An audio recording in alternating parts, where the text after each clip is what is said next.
BNP নিশ্চিত হয়ে গেছে ডক্টর ইউনূস থাকলে বিএনপি ব্যর্থ হবেই। অতএব ডক্টর ইউনূসকে হটাতে হবে। বিএনপি কি শুরু করেছে? এই জন্য বিএনপি এখন ডক্টর ইউনূস সরকারের পতন ঘটানোর ষড়যন্ত্র শুরু করেছে। প্রিয় দর্শক, আমরা বলে থাকি যে অন্ধকারের পরে নাকি আলো আসে। এরকম একটি আলোর সন্ধান দিচ্ছি আপনাদেরকে। আলোটি বাংলাদেশের জন্য, বাংলাদেশের 18 কোটি মানুষের জন্য, বাংলাদেশের ভূখণ্ডের জন্য।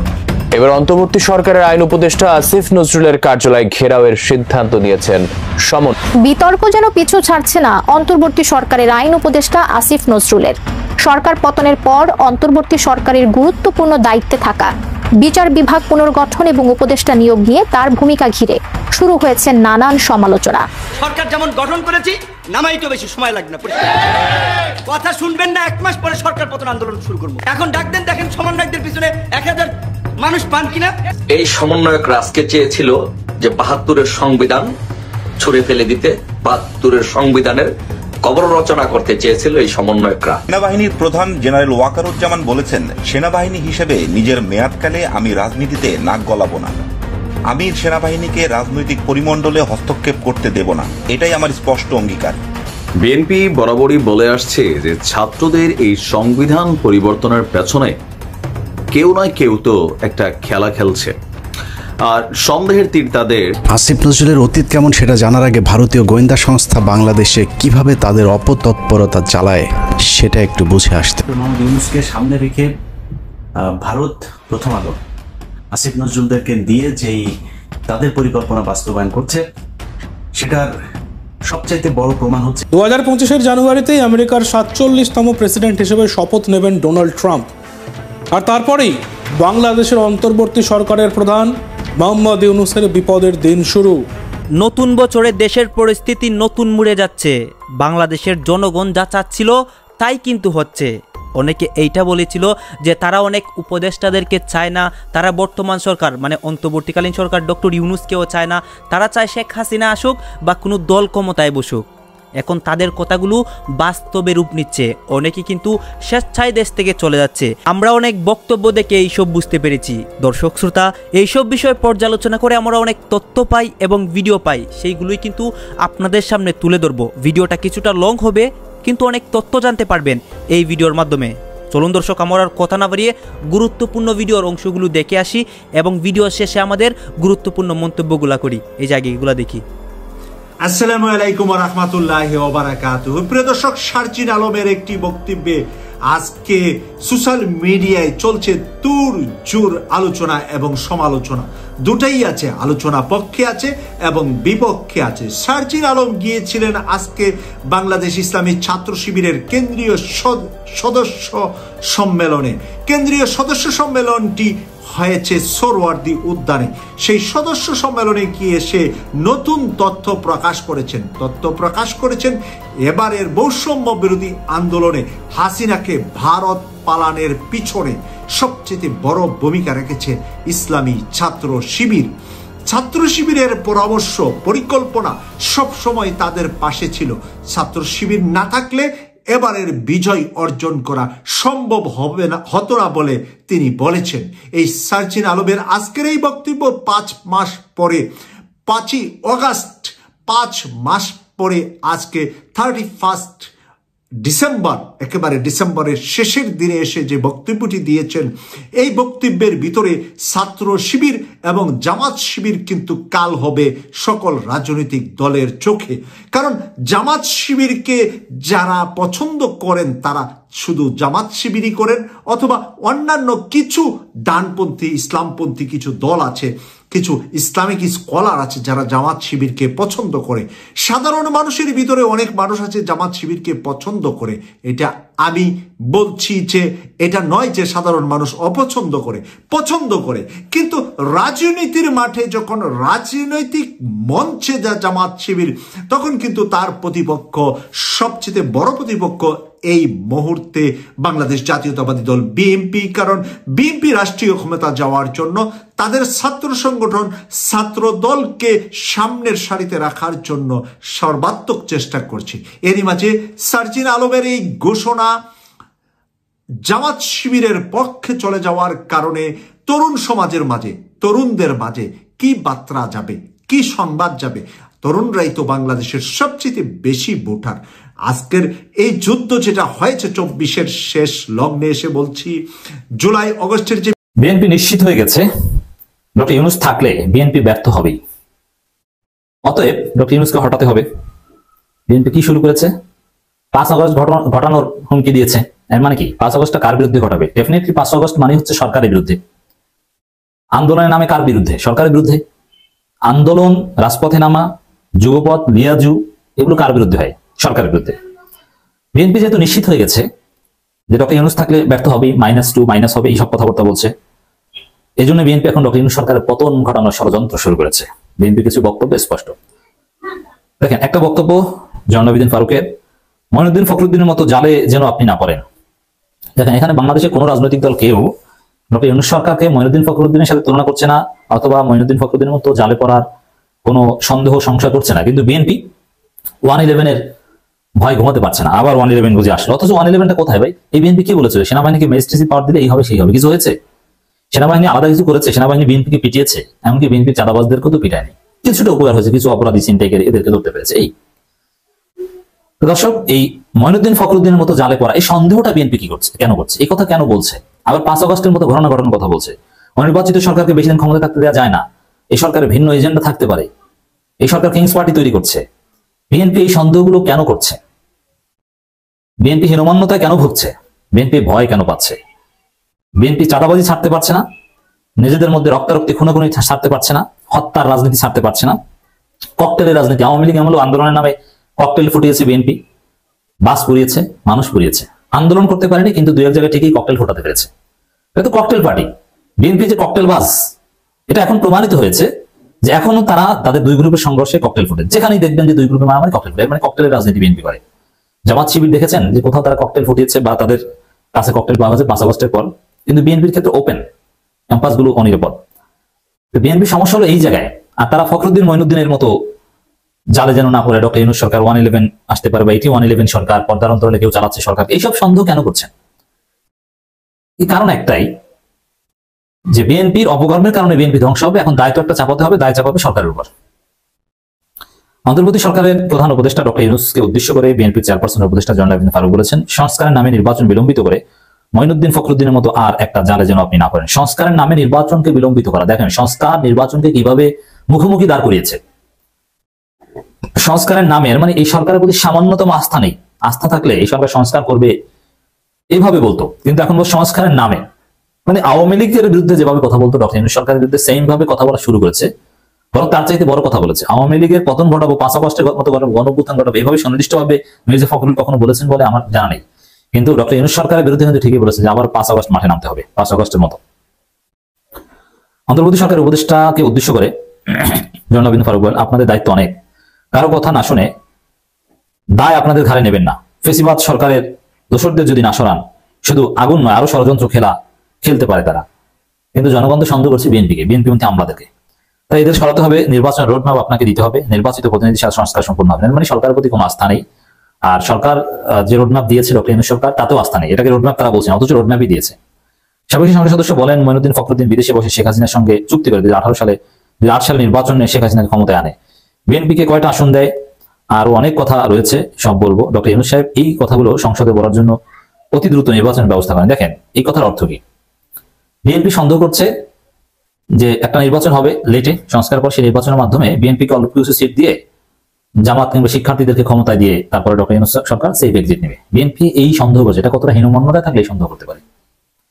তিনি বলেন, আমরা 2018 সাল, 2024 সাল এবং 2014 সালের মতো নির্বাচন চাই না। এরকম নির্বাচন না চাইলে আপনাদেরকে ধৈর্য ধরতে হবে, অপেক্ষা করতে হবে। আর যদি দ্রুত নির্বাচন চান তাহলে এরকম নির্বাচনই হবে, মাগুরার মতো নির্বাচন হবে। দ্রুত নির্বাচন হলে রক্তারক্তি হবে। আমাদের নেতা তারেক রহমান বলেছেন, যেমন নির্বাচন চাই যে নির্বাচনে মৃত ব্যক্তিরা ভোট দেবেন না, রাতে ভোট হবে না, যার ভোট সে দেবে, পছন্দ মতো প্রার্থীকে বিজয়ী করবে। এমন নির্বাচন চাই যে নির্বাচনে 152 জন প্রার্থী বিনা প্রতিদ্বন্দ্বিতায় নির্বাচিত হবে না। তাহলে আপনার ধৈর্য ধরতে অসুবিধা কি? মুখের ফু যে সাথে সাথে নির্বাচনের ব্যবস্থা ভালো হয়ে যাবে, আলাদিনের কোনো হেকমত আছে এখানে? নেই। হয়তো আপনাকে সংস্কার করতে হবে যদি সুষ্ঠু নির্বাচন করতে হয়। বর্তমান সরকারকে অনুরোধ জানিয়ে বিরোধী দলের সাবেক চিফ হুইপ বলেন, সকল ষড়যন্ত্র মোকাবিলা করতে হলে জনগণকে ঐক্যবদ্ধ রাখতে হলে অনতিবিলম্বে জনগণের প্রতিনিধি হাতে ক্ষমতা হস্তান্তরের ব্যবস্থা করুন, নির্বাচনের তারিখ ঠিক করুন, নির্বাচন দিন। নির্বাচন চাই পার্টি, নির্বাচন চাই এই জিকির ছাড়া বিএনপির আর কোনো রাজনীতি নেই। জনগণকে নিয়ে ভাবছে না, সুষ্ঠু নির্বাচন নিয়ে ভাবছে না, আওয়ামী লীগের বিচার নিয়ে ভাবছে না, শহীদদের নিয়ে ভাবছে না, আহতদের নিয়ে ভাবছে না। বিএনপি এখন নির্বাচনের জন্য পাগল। যদিও এই প্রস্তাবটা আমাদের স্বরাষ্ট্র মন্ত্রণালয়ে যাওয়ার পরপরই এটাকে আপত্তিকর হিসাবেই তুলে ধরা হয়েছে।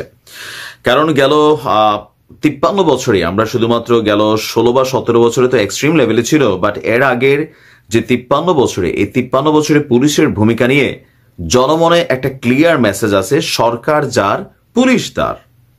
তবে মাত্রাটা সর্বোচ্চ লেভেলে আমরা দেখেছি গেল গত 17 বছর। আর এই জুলাই আগস্ট অভ্যুত্থানের মধ্য দিয়ে পুলিশের উপর যে হামলা হয়েছে, যে ক্ষোভ মানুষ ঝেড়েছে, তার পেছনে যৌক্তিক যেমন কারণ ছিল, রাজনৈতিক অনেক উদ্দেশ্যও কিন্তু ছিল। তবে দিন শেষে পুলিশ বদলাতে চায়, আর এই পুলিশকে সংস্কারের জন্য যে কমিশন গঠন করা হয়েছে, সেখানে পুলিশের যারা ঊর্ধ্বতন নেতারা আছেন বা অফিসাররা আছেন, তারা সরকারের কাছে কিছু জিনিস চেয়েছেন, বিশেষ কিছু ক্ষমতা।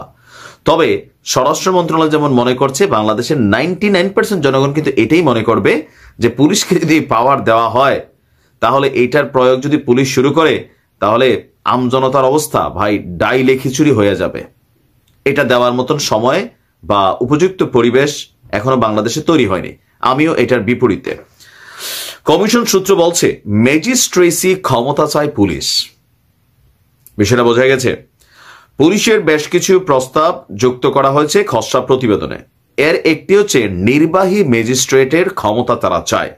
খসড়া প্রতিবেদনটিতে বলা হয়েছে, পুলিশ আইন 1861 এর ধারার 5 অনুসারে পুলিশের মহাপরিদর্শক মানে আইজিপি সাহেব একজন ম্যাজিস্ট্রেটের পূর্ণ ক্ষমতা তিনি প্রাপ্ত আছেন। তবে এই ক্ষমতা নিরঙ্কুশ এবং অবারিত নয়, সরকার কর্তৃক নিয়ন্ত্রিত হয়। পুলিশে অপারেশন সক্ষমতা বাড়াতে নির্বাহী ম্যাজিস্ট্রেটের ক্ষমতা প্রয়োগের সুযোগ থাকা প্রয়োজন, অর্থাৎ আইজিপির ম্যাজিস্ট্রেসি ক্ষমতা নিয়ন্ত্রণ মুক্ত হবে এবং তিনি তার নিচের যে অধস্তন কর্মকর্তারা আছেন, এটা হতে পারে এসআই লেভেল থেকে, এসআই লেভেলে দিবে না, মিনিমাম ওসি লেভেলে বা আরো যারা আছেন উপরের লেভেলে, এএসপি এসপি আর বিভিন্ন লেভেলে তাদের কাছে অর্পণ করবেন। আইনানুগ, প্রায়োগিক অথবা অন্য কোনো জটিলতার আশঙ্কা থাকলে বিকল্প হিসাবে বিসিএস প্রশাসন ক্যাডারের নির্বাহী ম্যাজিস্ট্রেটদের প্রেষণে পুলিশ বাহিনীতে নিয়োগ করা যেতে পারে বলেও এই খসড়া প্রতিবেদনে উল্লেখ করা হয়েছে। খসড়া প্রতিবেদনটি নিয়ে গত রোববার স্বরাষ্ট্র মন্ত্রণালয়ে একটা সভা অনুষ্ঠিত হয়েছে। সেখানে সংস্কার কমিশনের বেশ কয়েকটি প্রস্তাবে আপত্তি তুলেছে অলরেডি স্বরাষ্ট্র মন্ত্রণালয়, যার মধ্যে প্রধানই হচ্ছে এই ম্যাজিস্ট্রেসি ক্ষমতা। বৈঠকের সূত্র বলছে, সেখানে স্বরাষ্ট্র মন্ত্রণালয়ের কর্মকর্তারা বলছেন, জুলাই আগস্ট অভ্যুত্থানে পুলিশ বাহিনীর কর্মকাণ্ড প্রশ্নবিদ্ধ। তো শুধুমাত্র জুলাই আগস্ট অভ্যুত্থানে না, এর আগেও পুলিশ বাহিনীর বিভিন্ন কর্মকাণ্ড প্রশ্নবিদ্ধ ছিল, এখনো কিন্তু টুকিটাকি আছে। পুলিশের গুলিতে বহু মানুষ মারা গেছে, তাদের যদি বিচারিক ক্ষমতা দেওয়া হয়, তাহলে পুলিশ আরো অপ্রতিরোধ্য হয়ে উঠবে। আমি এটাকে মনে করি ঘটনা কিন্তু সত্য। আমাদের পুলিশের মধ্যে যেমন সৎ, আদর্শবান, ডেডিকেটেড, দেশপ্রেমিক পুলিশ অফিসার আছেন, তবে এমনও পুলিশ অফিসার আছেন যারা সাধারণ মানুষের পকেটে ইয়াবা দিয়া ফাঁসাই দেন। একটা গাড়ির কাগজপত্র সঠিক থাকলেও সেখানে অতিরিক্ত কিছু টাকা দাবি করেন, বিভিন্নভাবে অনৈতিক কর্মকাণ্ড জড়িয়ে পড়েছেন। আর এই চিত্রটা বা পুলিশ সম্পর্কে এই ধারণা সারা বাংলাদেশের মানুষের মধ্যেই কিন্তু পোষণ করে। সরকারে যখন থাকে, যে রাজনৈতিক দলের নেতাকর্মীরা তারা থাকে ধরাছোঁয়ার বাইরে, পুলিশের সামনে বিভিন্ন রাজনৈতিক সভা সমাবেশ প্রোগ্রামগুলোতে সন্ত্রাসীরা ঘুরে বেড়ায়। আবার বিপরীত দলের নেতাকর্মীদের বাড়ি থেকে, মাটির নিচ থেকেও তুইলা আনার মতন হুঙ্কার কিন্তু সাবেক আইজিপি বেনজির দিয়ে গিয়েছিল। সো পুলিশের হাতে এই ম্যাজিস্ট্রেসি ক্ষমতা দেওয়া মানে হচ্ছে এই মুহূর্তে কানার হাতে কুড়াল তুলে দেওয়াই বিশেষজ্ঞরা মনে করছেন। তবে হয়তো একটা সময় আসবে যখন পুলিশ বিদেশের পুলিশের মতন হয়ে যাবে। তবে বিদেশের সব পুলিশও ভালো না, অনেক দেশের পুলিশ দুর্নীতি পরায়ণ। আমেরিকার মতন বা উন্নত ইউরোপ আমেরিকার মতন দেশগুলোতে পুলিশের ভূমিকা অনেকটা পজিটিভ, লাইক কোরিয়া, জাপান, এখানেও পুলিশ যথেষ্ট প্রশংসিত ভূমিকায় আছে। দুবাইয়ে আছে, এখানে তাদের হাতে অনেক ক্ষমতা আছে, কারণ তাদের সিস্টেমটা ওইভাবে আপনার ডেভেলপ করেছে। বাট আমাদের সিস্টেমটা ডেভেলপ করেনি। এখনই এটা সঠিক সময় না। তা আমার মনে হয় যে এটা স্বরাষ্ট্র মন্ত্রণালয় আটকে দিবে। আরো বিভিন্ন আছে যেগুলো যৌক্তিক, ওইগুলো হয়তো কানেক্ট হবে পুলিশের মনোবলকে চাঙ্গা করার জন্য।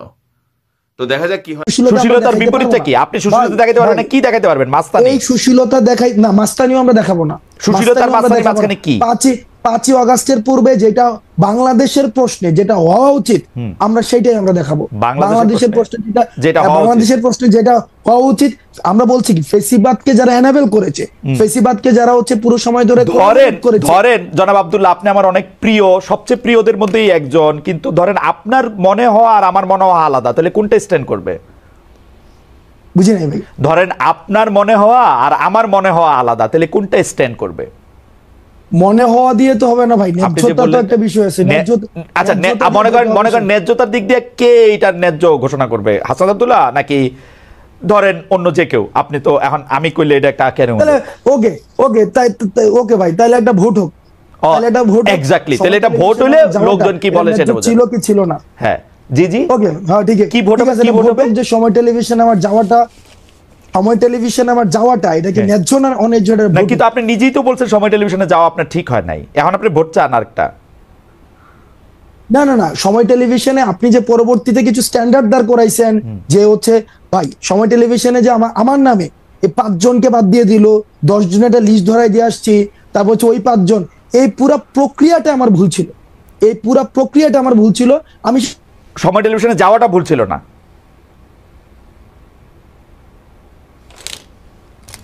এই বিষয়গুলোকে যদি আপনি পুরাটাকে খারিজ করে দেন ওইটার পক্ষে আমি না ভাই। আমি আপনার শেষ কথাটা শুনতে পাই নাই, দর্শকরা হয়তো শুনতে পায় না, আবার কি একটু বলবেন? মানে সময় টেলিভিশনে যাওয়াটা ঠিক ছিল বলে আপনি মনে করতেছেন? ভাই সময় টেলিভিশনের যদি ওই 5 জনকে, আমি তো চাকরিচ্যুতের কথা আমি নিজে বলি না, চাকরিচ্যুতি বাদ দেন, আমি বলছি চাকরিচ্যুতি বাদ দেন, চাকরিচ্যুতি বাদ দেন, সময় টেলিভিশনে যাওয়াটা ঠিক ছিল। আমি প্রথম থেকে শুরু করে এবং শেষ পর্যন্ত আমি ওই জায়গাটায় বলেছি যে এই যে চাকরিচ্যুতির যে প্রক্রিয়াটা, এই প্রক্রিয়াটা ঠিক হয়নি। আপনার যাওয়াটা ঠিক ছিল, কিন্তু হ্যাঁ আমার জায়গা থেকে আমি কনসার্ন জানাইতে পারি ভাই, কারণ আমরা ভাই অবশ্যই এটা নিয়ে হাসান সাহেবের সাথে আপনি কথা বলতে পারেন, আমি তো ওপেন চ্যালেঞ্জ দিয়েছি, কথা বলতে পারেন, এবং সেখানে আমি ওপেন চ্যালেঞ্জ দিয়েছি। পরবর্তী চ্যালেঞ্জ দেন না হাসনাত, এত চ্যালেঞ্জ দিলে জানি কেমন লাগে, চ্যালেঞ্জ দেন না ভাই, চ্যালেঞ্জ দেন না, মানে আমরা এই কারণে দেই ভাই, কারণ এই কারণে দিতে পারি ভাই। আপনি জাস্ট চিন্তা করেন, আপনি দুইটা ইমেজ চিন্তা করেন, দুইটা সিনারিও চিন্তা করেন, যে আমরা ধরে নিচ্ছি, আপনি একটু আগে বলেছেন হাসিনার ইতিহাস অতীত, হাসিনার ইতিহাস অতীত ধরে নিচ্ছি, for the sake of argument Hasina আসলো, খালেদ মহিউদ্দিনের কিছু হবে না, হাসনাত কার কি হয়, কার কি হয় আসাদ, কার কি হয় আসাদ, এটা বলা খুব মুশকিল। আরেকটা কথা আমি আপনাকে বলি, এটা আমি আপনাকে বলি, শেখ হাসিনার বিরুদ্ধে বাংলাদেশে মানুষ যে অবস্থানে ছিল, শেখ হাসিনা চলে যাওয়ার পরে বাংলাদেশে আমরা নানা রকম অবস্থা দেখতে পাচ্ছি। শেখ হাসিনা যদি আবার একটা বাস্তব অপোনেন্ট হয়, আপনি বাংলাদেশের সব মানুষকে আবার আপনার সাথেই দেখবেন, এতে আপনি সন্দেহ রাখেন না। এটা আমরা ক্ষুদ্র ব্যক্তি হইতে পারি, কিন্তু আমরা কোনোদিন এই রিইনস্টেশন বাংলাদেশে এত, মানে আমি এটা চিন্তা করতে পারি না, এটা আমার এইটা আমার ফোরসিয়েবল ইয়াতে আমার এটা চিন্তার মধ্যে আসে না। কিন্তু পাশাপাশি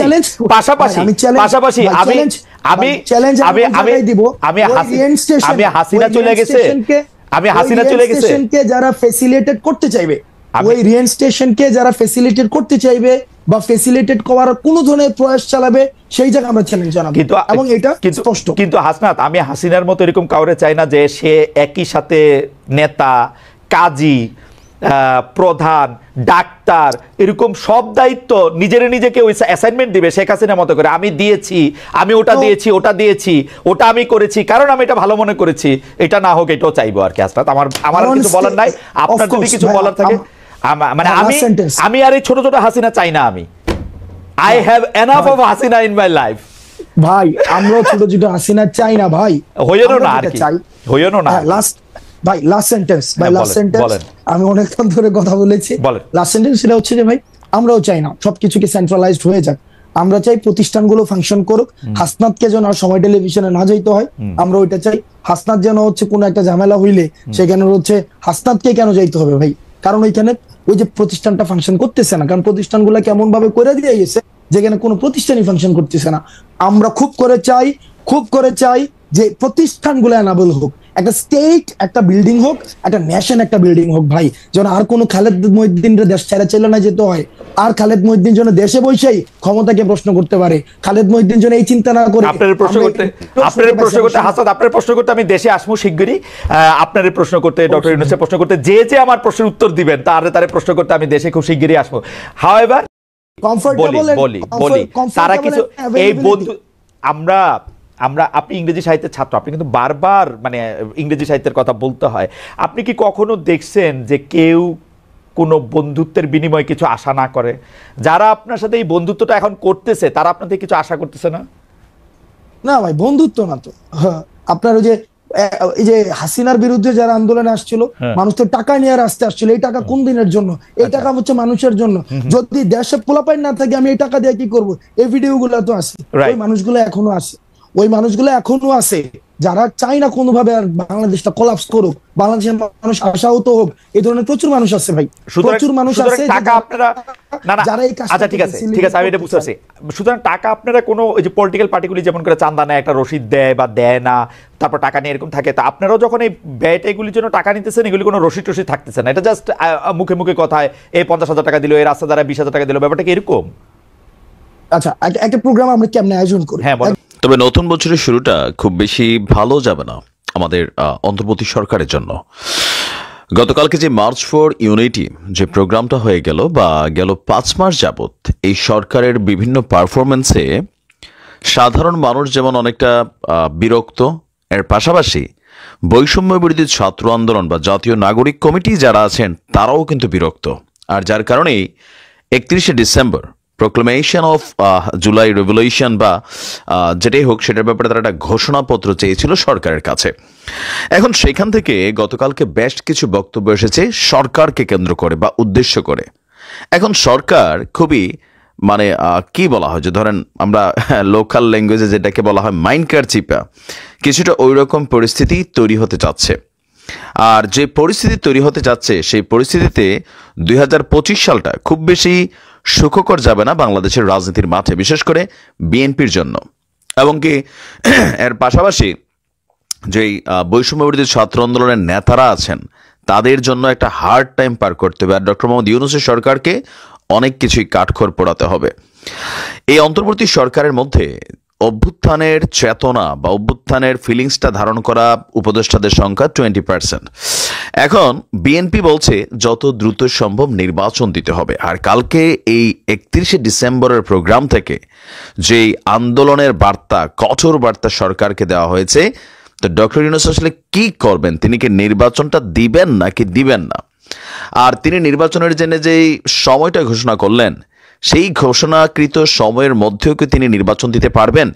ছাত্ররা যে দাবি করে বসেছে এই দাবি বাস্তবায়ন করতে গেলে আগামী 2-4 বছরও নির্বাচনের মুখ বাংলাদেশের জনগণ দেখবে না, কারণ এটা একটা লং টার্ম প্রসেস। ছাত্ররা যেটা চাইছে আওয়ামী লীগের বিচারের আগে দেশে কোনো নির্বাচন হবে না, স্ট্রেইট কাট বক্তব্য আপনার বৈষম্য বিরোধী ছাত্র আন্দোলনের মুখপাত্র উমামা ফাতেমা।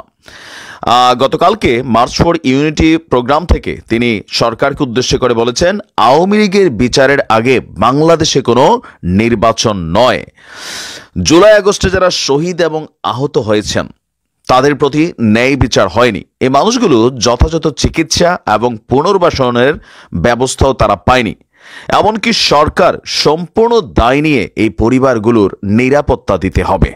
এই বক্তব্যগুলো যতটা দেওয়া সোজা, কিন্তু সরকারকে আসলে এই কাজগুলো করা খুবই কঠিন, কারণ এই যে যারা এই অভ্যুত্থানের সাথে জড়িত তো তাদের সবার সম্পূর্ণ নিরাপত্তা কিভাবে দিবে সরকার? পুলিশের প্রতি ছাত্রদের বিশ্বাস নাই, পুলিশের প্রতি তাদের মারকাট মনোভাব একটা অবস্থান, পুলিশ নিজেরাও অনেকটা ডরে ভয়ে আছে। তো এই পরিস্থিতিতে এত হাজার হাজার ছেলেমেয়ের নিরাপত্তা কি সরকার দিতে পারবে? বাট ছাত্ররা ডিমান্ড করছে। মুখপাত্র বলছেন যে জুলাই মরে যায় নাই, আমরা জুলাইয়ের শক্তি নিয়ে এখনো রাস্তায় আছি, আমরা কোনোভাবেই 90-এর মতন 71-এর মতন 24কে ব্যর্থ হতে দেব না। 5ই আগস্ট যখন শেখ হাসিনা পালায়, আজকে তার 5 মাস পর কেন আমাদেরকে শহীদ মিনারে এক হতে গেল? গত 5 মাসে সরকার কি প্রোক্লেমেশন ঘোষণা করার সুযোগ হয় নাই? তারা কি এতই ব্যস্ত ছিল যে জুলাইয়ের একটি ঘোষণাপত্র ঘোষণা করার সময় করে উঠতে পারে নাই? এই পরিপ্রেক্ষিতে কিছুদিন আগে আমরা বৈষম্য বিরোধী ছাত্র আন্দোলন এই উদ্যোগ গ্রহণ করেছি। বলছে যে তাদেরকে সেফটি দিতে হবে যারা রাস্তায় যুদ্ধ করেছিল, এটা আমাদের ঐতিহাসিক দায়। আর ছাত্রদের স্ট্রেইট বক্তব্য যে আওয়ামী লীগের বিচারের আগে বা শেখ হাসিনার, এখন দেখেন বিচার একটা লম্বা চূড়া প্রক্রিয়া। শেখ হাসিনাকে ভারত ফেরত দেবে না, স্ট্রেইট কাট ক্লিয়ার সেন্টেন্স ভারতের গণমাধ্যম থেকে এটা চলে আসছে। আওয়ামী লীগের যারা ঊর্ধ্বতন সারির নেতা তাদেরকেও ভারত ফেরত দেবে না, 100% ধরে রাখেন। বিশেষ করে এই দুর্বল সরকারের কাছে জীবনও দিবে না, কারণ ভারত মনে করছে এই সরকারের সেই সক্ষমতা নেই যে এই ধরনের রাজনৈতিক নেতাদেরকে বাংলাদেশে ফেরত দেওয়ার পরে তাদের জীবনের নিরাপত্তা দিতে পারবে কিনা, যেটা ছাত্ররাও বলছে। অপরদিকে নির্বাচন নিয়ে ছাত্ররা যেই জায়গাটাতে আছে যে আওয়ামী লীগ বা শেখ হাসিনার বিচার ছাড়া নির্বাচন হবে না, তো শেখ হাসিনাকে ফেরত আনতে তো 1 যুগ লাগবে, তাহলে 1 যুগ কি বাংলাদেশের নির্বাচন হবে না? দেশ কি নির্বাচনমুখী হবে না? কিছু আবদারের মধ্যে পজিটিভিটি আছে, কিছু আবদারের মধ্যে তাদের ক্ষমতাটা, যেটা সরকারের বি টিম হিসেবে যারা কাজ করছেন তাদেরও লম্বা চূড়া মেয়াদি একটা নিজেদের ক্ষমতাকে বাস্তবায়ন করারও কিন্তু প্রক্রিয়া অনেকের কাছে এটা মনে করছে। বিএনপি মনে করছে এই ধরনের দাবির মাধ্যমে বৈষম্য বিরোধী ছাত্র আন্দোলনের নেতারা তারা সরকারকে সহযোগিতা করছে। কিসের জন্য? দীর্ঘ সময় ধরে ক্ষমতার চেয়ারে বসে থাকার জন্য, কারণ নির্বাচন দিলে তো এই সরকারের অস্তিত্ব শেষ, তারা তাদের দায়িত্ব পালন করে চলে যাবে। এখন যতদিন নির্বাচনটাকে কালক্ষেপণ করা যায়, একটা সরকারের টিম বি হিসাবে এই বৈষম্য বিরোধী আন্দোলন নানান ধরনের দাবি দাওয়া নিয়ে আসবে, যৌক্তিক অযৌক্তিক, আর এগুলোকে সরকার বিভিন্ন সময় প্রমাণিত হয়ে গেছে যে এই বৈষম্য বিরোধী ছাত্রদেরকেই সাপোর্ট করে যাচ্ছে সরকার। এটা বিএনপির বক্তব্য। কেন? যে এই প্রোক্লেমেশন অফ জুলাই রেভলিউশনের যে ঘোষণাপত্র, এটা নিয়ে সরকার বললো যে এটার সাথে সরকারের কোনো সম্পৃক্ততা নেই। 24 ঘন্টার ব্যবধানে আবার বলছে যে আমরাই ঘোষণা করব। এখন এই ঘোষণাপত্র থেকে যা যা ঘোষণা গতকালকে আসছে, এই সবগুলাকে যদি ডক্টর ইউনূস বাস্তবায়ন করতে যায় তাহলে বিএনপিকে মোকাবেলা করতে হবে। জামাত ইসলামও কিন্তু নির্বাচনের দিকে গুটি গুটি পায়ে এগুচ্ছে, তবে তাদের অবস্থানটা শতভাগে স্পষ্ট না, তারা কবে নির্বাচন চায়। তবে বিএনপি খুব early, as soon as possible তারা নির্বাচনটা চাচ্ছে। তো নির্বাচন নিয়ে বিএনপি আস্তে আস্তে অসহিষ্ণু হয়ে উঠছে, মাঠে নামার ঘোষণা দিচ্ছে, সরকারকে নানানভাবে, এই নাগরিক কমিটি সহ বিভিন্ন সংগঠনকে নানানভাবে তারা কিন্তু মেসেজ দিচ্ছে আপাতত ভদ্র ভাষায়। তারপর আপনি যদি দেখেন জাতীয় নাগরিক কমিটির একজন মুখপাত্র নাসিরউদ্দিন পাটোয়ারির সাথে ছাত্রদলের ঊর্ধ্বতন নেতাদের কিন্তু টকশোতে বিভিন্ন ধরনের উত্তপ্ত বাক্য বিনিময় হচ্ছে। বিএনপির হাই অথরিটিসদের মধ্যে তোমরা কারা আমরা কারা বাবা সোনা মনিটনি ডাইকেও কিন্তু ছাত্রদেরকে একটা মেসেজ দেওয়া হচ্ছে। ছাত্ররা আবার বলতেছে যে দেখেন, একটা ট্রাক সরাইতে পারেন নাই আপনারা, আর আপনারা এই আওয়ামী লীগ সরকারকে সরাইতেন, আমরা সরাইছি, সুতরাং আমাদের এখানে প্রায়োরিটিটা বেশি। এখন এই খেলায় মাঝখানে যার হাতে দায়িত্ব, এখন দুইটা টিম, বিএনপি একটা টিম, জাতীয় বৈষম্য বিরোধী ছাত্র আন্দোলনের নেতারা তার একটা টিম। এই দুইটা টিমের মাঝখানে দায়িত্বশীলতার জায়গাটা হচ্ছে ডক্টর ইউনূস সরকার, যিনি ছাত্রদের কাছ থেকে বলছেন যে ছাত্ররা আমার নিয়োগকর্তা। তো সেই ছাত্ররা বিভিন্ন সময় বিভিন্ন ডিমান্ড করছে। এরপর আসেন সংবিধান নিয়ে। কোনোভাবেই বিএনপি বর্তমানে যে প্রেক্ষাপট তৈরি হয়েছে, এই সংবিধানে হাত দিতে দিবে না। কালকেও কিন্তু আপনি তাদের কথাবার্তা যদি বোঝেন, বা তাদের স্পষ্ট বক্তব্য ছিল 72-এর সংবিধানকে উপড়ে ফেলতে হবে।